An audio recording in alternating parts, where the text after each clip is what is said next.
Hey everybody, it's Rugby. It's Thursday on the Trans Wolves, and I apologize for the funky lighting if it shows funky, because I'm in the bathroom. And this week's topic is testosterone. I'm FYI, I'm not gonna do a demo for you today because it's not my shot day. I have an every 10-day schedule. I had been on 2 weeks, every 2 weeks, until my doc noticed that I was having issues around about the 11th day. I would kind of have this crash type of feeling, so she moved to every 10 days, and that's been working great for me. I do have it on my phone as an occurring event, so that even though if it changes from 1 month, it might be on days numbered in three, so the 3rd, the 13th, 23rd, etc. And then the next month, because of the way how many days are in the month, it switches up to something different. So instead it goes to the 2nd, 12th, etc. So I'm on schedule for that. So it's been good. I was doing intramuscular from day one.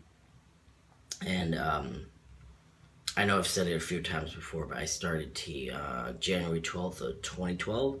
So I've been on T for just a little over 4 years now. So first, I'd say 2 years, I was doing IM, or intramuscular.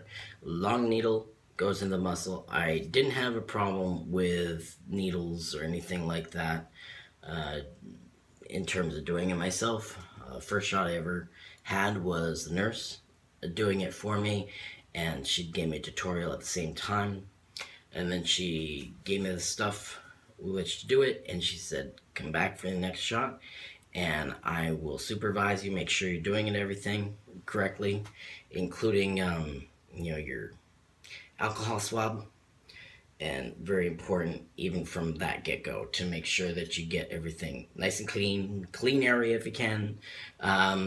I was taught to go in a circular motion, so start with alcohol swab in a spot where probably you're going to have as the shot site, and then doing a spiral covering everything from there, not doing the same spot twice and not back and forth, which can sometimes smear. That's what I was taught. Not saying that anybody was taught everything different, that they're wrong. I'm just telling you how it was explained to me in terms of sterility, making things clean and sterile, so you don't have like a little infection that goes in because of dirty skin or what have you. So I've been doing as shots the whole time, intramuscular to begin with for about probably the first 2 years, and then switched over to subcutaneous, also known as sub-Q. So that goes below the skin, not necessarily into the muscle. So it's a different delivery. It's been working well for me. I notice a slight difference versus IM.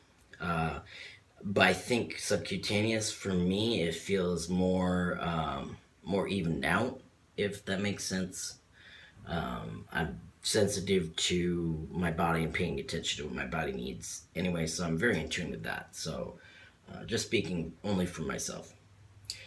So I do have I think I mentioned this before, I'm not going to do my shot in front of you right now because it's not my shot day. But I get the prepackaged little needles with the syringe. That's how I got them. And of course I have the drawing needle, which is, huge, of course. You can see that. Huge. Thick. Don't inject yourself with this, it will hurt. But yeah, draws it in, so you're not taking 14 forevers to draw into this nice little syringe. Just swap it out into this nice little thin little baby needle, and it just subcutaneous. I was told to do it in the fleshy part, which is in my abdomen, so I have a lot of fleshiness there. So they said that's fine to do that there, and I have not had any problems with that so far. I've noticed that on the brand name testosterone, I have a slight irritation to the oil that it's suspended in. And with the generic, it's not as much of a problem with me for that, so I don't notice it. subcutaneously. I get the 10 milliliter multi-use vial, cheaper that way.